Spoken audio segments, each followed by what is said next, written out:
All of the statements we've discussed today have one thing in common. They define who you are based on a single experience. A behavior becomes who I am. An emotion becomes who I am. A mistake becomes who I am. The mind just loves a shortcut. It takes one data point and tries to write the entire biography with it, completely ignoring the rest of the evidence. Some of the worst things we believe about ourselves begin as thoughts that randomly pop into our heads.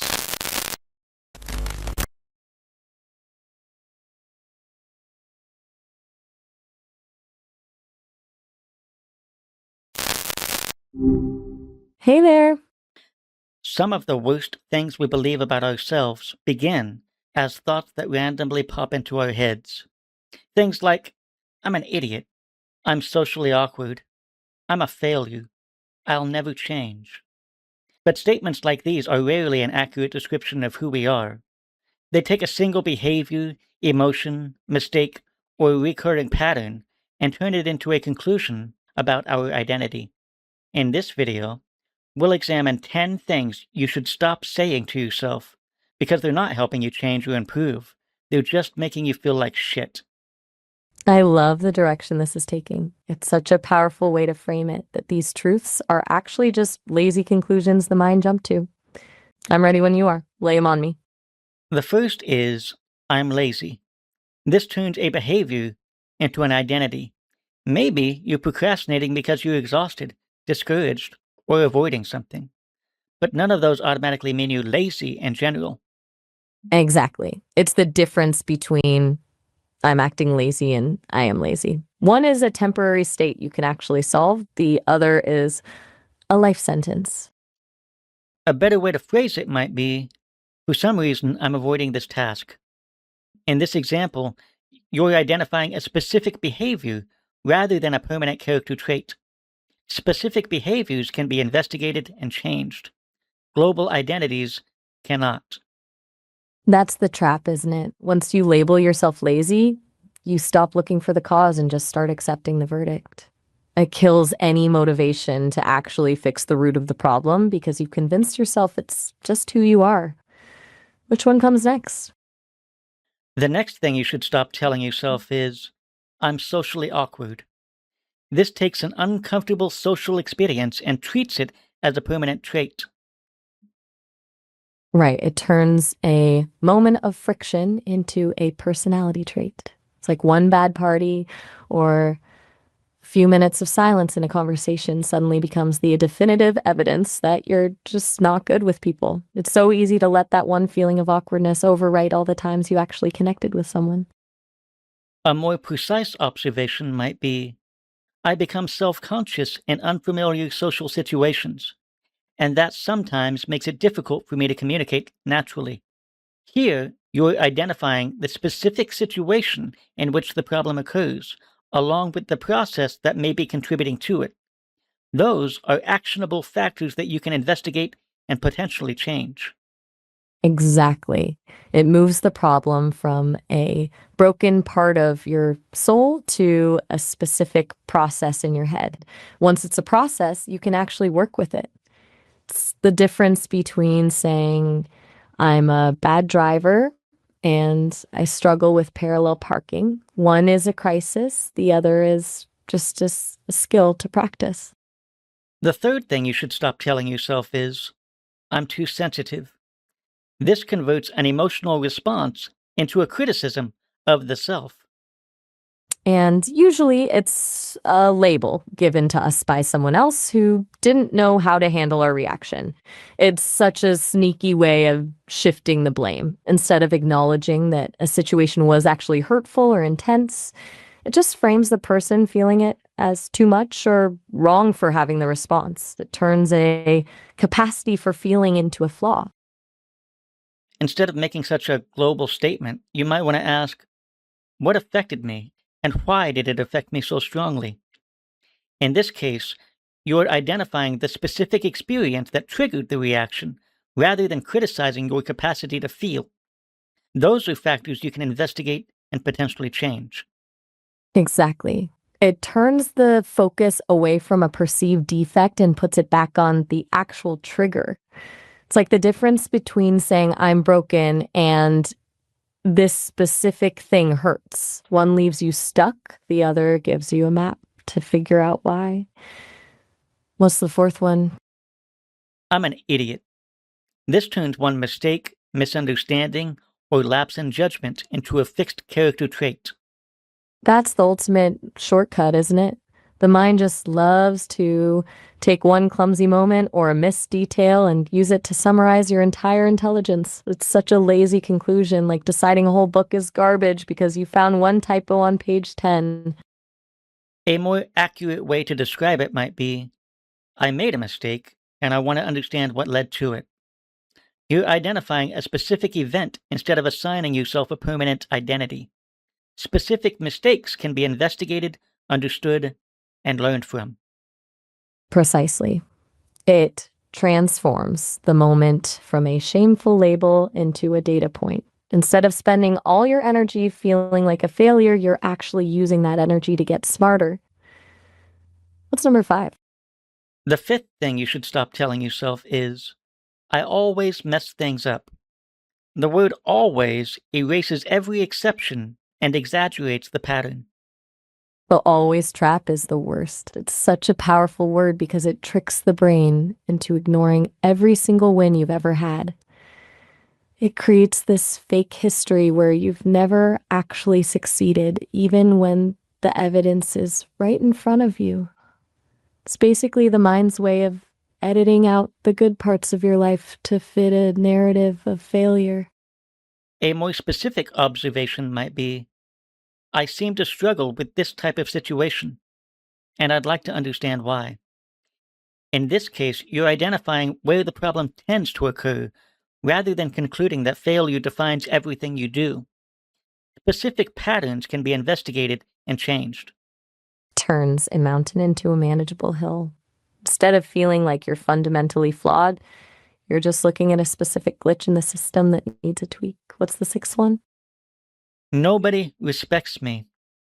This treats an interpretation of other people's behavior as established fact. That's a heavy one.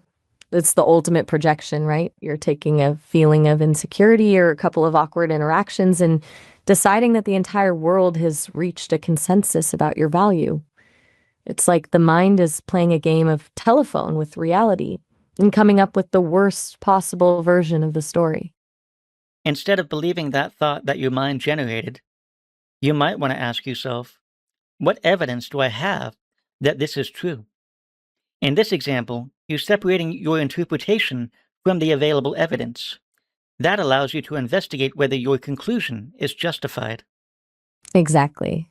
It forces the mind to actually show its work instead of just handing you a finished, depressing conclusion. Most of the time, when you actually look for the evidence, the fact just falls apart. What's number 7? I'm a failure. This treats the result of an event as a description of who you are. The ultimate identity collapse. The mind takes a specific outcome, like a job loss or a relationship ending, and instead of saying, this attempt failed, it says, I am the failure. It's like deciding you're a bad person just because you lost a game of cards. A more objective observation might be, I failed this time. And you may want to ask, what contributed to the outcome? What can I do differently? In this example, you're describing an event rather than adopting it as your identity. Events can be understood, learned from, and responded to. Right, it takes the weight of the whole world and puts it on your shoulders. When you say I failed this time, you're still the person in the driver's seat. But when you say I am a failure, you've basically just handed over the keys and decided the journey is over. It's a massive difference in power. What's number 8? I'm not good enough. This statement's too vague to examine. That's the most dangerous kind of lie, isn't it? Because it's so blurry. It doesn't even give you a target to hit. It's just this heavy, invisible cloud that follows you around. And since it's not specific, you can't actually prove it wrong. It's just a feeling that masquerades as a fact. A better question might be, good enough at what? Good enough for what? According to whom? And by what standard? In this example, you're replacing a vague identity judgment with specific questions that can actually be investigated. That is the perfect way to dismantle it. It forces that vague, heavy feeling to actually define itself. And the second it has to be specific, it usually loses its power because you realize the standard you're measuring yourself against is often some imaginary, impossible version of perfection. What's number 9? I'll never change. Sometimes this is something someone else told you that you eventually adopted as true. Either way, it turns difficulty changing into certainty about the future. It's such a psychological prison. It takes a current struggle, which is just a snapshot in time, and projects it across the rest of your life. It's like looking at a rainy day and deciding the sun is never coming back. It kills any room for growth because it decides the end of the story before the chapter is even finished. A more accurate way to describe it might be, I haven't yet found a way to change this pattern. Do I want to change it? Why? What can I try?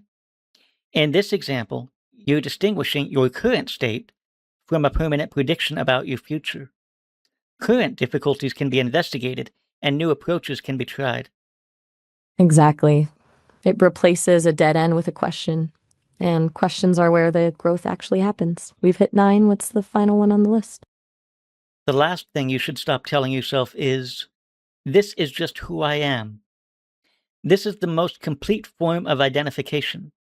A repeated behavior, emotional tendency, or long held belief becomes treated as an unchangeable self. The final boss of identity traps. It's the ultimate surrender. When you say this is just who I am, you're essentially signing a contract that says you're finished evolving. It takes all those masks and costumes we've talked about and welds them to your skin, making you believe the performance is the actual person. A more useful way to think about it might be, this has become a pattern in my life, and I'd like to understand how it developed. In this example, you're describing a pattern rather than defining yourself by it. Patterns can be examined, understood, and in many cases, changed. That is the perfect place to land. It brings the whole thing full circle. By calling it a pattern instead of who I am, you reclaim the right to evolve. You're no longer a fixed object, you're a process. It's the ultimate act of freedom to realize that nothing about you has to be permanent. All of the statements we've discussed today have one thing in common. They define who you are based on a single experience. A behavior becomes who I am. An emotion becomes who I am. A mistake becomes who I am. But such phrases aren't definitions of who you are. They are just thoughts that your mind generated through a process of association that turned a single experience into a global definition of who you are. And that's the core of the whole thing. The mind just loves a shortcut. It takes one data point and tries to write the entire biography with it, completely ignoring the rest of the evidence. It's a lazy way of processing reality, but when you realize it's just a process of association and not a divine truth, the whole structure just starts to crumble. If you want to escape from being controlled by your thoughts, emotions, and other internal experiences, then you need to learn to separate them from who you are, instead of automatically accepting them as true. That's exactly what the art of objectification teaches. It separates you from the broad, self-referential statements generated by your mind, so you can investigate what they're actually describing. If you'd like to learn the process in more depth, I'll link both parts of the series in the description below. The first video teaches you how to enter the present moment, so you can become aware of your internal experiences whenever you want. The second teaches you how to separate yourself from your thoughts, emotions, impulses, memories, and beliefs so they become objects of awareness instead of automatic truths about who you are. I'll provide a link to both of those in the description below. Maya, do you have any final thoughts or questions for the audience? I do. I tell them that the mind is a bit like a storyteller that sometimes gets carried away. It loves a dramatic plot, even if that plot is a tragedy about how broken you are. But the real power comes when you realize you aren't the character in the story. You're the one listening to it. Once you stop believing every word the storyteller says, you're finally free to write your own ending. Thank you, Maya. I think we'll leave that here. You're very welcome. That was a great session. Let me know whenever you're ready to dive into the next one. I will. Take care. You too.